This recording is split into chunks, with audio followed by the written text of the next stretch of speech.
Gamers Unite.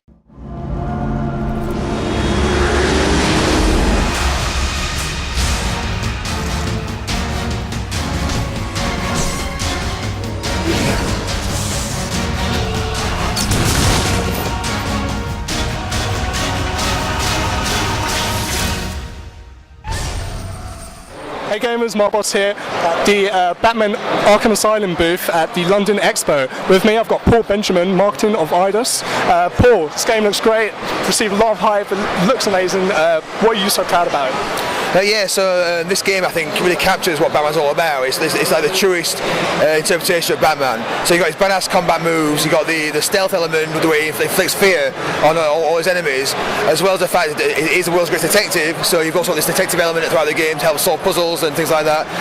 So I think it's like a real true reflection of what Batman's all about. Yeah, from initial impression it looks like quite a typical brawler, but there are actually some like RPG elements to it, isn't it, with building XP and... Yeah, absolutely. Yeah. I mean, I think that's the biggest mistake people are making. Because I mean, this demo here today is one element of the game. It's a combat arena, which is unlockable for the main game. The main game itself is very much story-driven, written by Paul Dini, of course. So it's very heavily story-driven, and the game plays through combat and, like I said, stealth and detective mode. So it's not just a brawler at all. That's just a small section of the game. And like I said, this mode is just unlockable that you get to unlock playing the main story. Cool. And I heard a little rumor that you get to play as Joker. Is that true, or is that a little unlockable? There is a Joker element in the PS3 version of the game, exclusive content. So you will have the opportunity to play some Joker challenge maps. I think there's about 8 or 12 in total.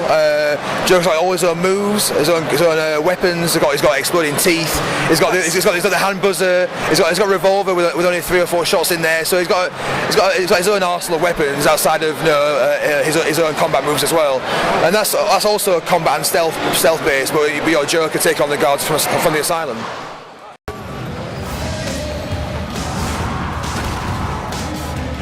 Tell us more about the detective mode and detective story. Okay, so I mean, for an example, at any point in the game you can click the left button or the left bumper, depending on what format you play it on, and you go into detective mode. In this mode, Batman can see all the environment. It highlights certain things like escape hatches or the heartbeat of his enemies, what weapons they hold, things like that. But also, you can actually use it to scan things in.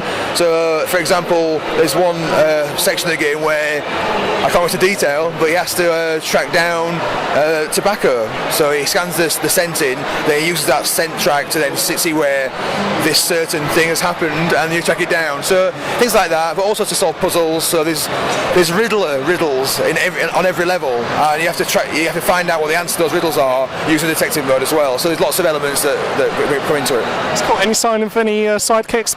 Robin, Batgirl? No sidekicks at the moment. He doesn't need any. No, I mean, Batman is the hero, and we wanted to really empower the game as being Batman. But there's a few cameos in there from other characters, but no. Yeah, I think I saw Killer Croc. Killer Croc's in there. Yeah, I can confirm that, but I can't really confirm much more. But there's a lot of cameos, a lot of nice nods and references to the whole Batman universe. I think fans will absolutely love it. Cool. Having a quick glimpse of it, I saw something during combat where the screen kind of goes into an X-ray vision. What was that? Was that focus mode? Or? Oh, okay. So at any point in the game, you can click on that, and it scans the environment for you. So that's detective mode, but use in the arenas is different how you use it in their full story game. So it's beneficial during combat as well. It can be. I mean, on some of the combat arenas, there's weapons involved, and if you go into the detective mode, it highlights the guys with weapons in red. So it can be handy, but in my honest opinion, you don't need it. You get straight for the combat and just like get those combos flowing. Awesome. Well, the game looks great. Thanks for letting me interview you, Paul. Pleasure. When's it coming out? Late summer. Late summer. Awesome. No specific release date, but late summer. That's good enough for me. Considering we're in spring, I'm looking forward to it. Thanks, Paul. No Cheers. Thanks, man. Cheers.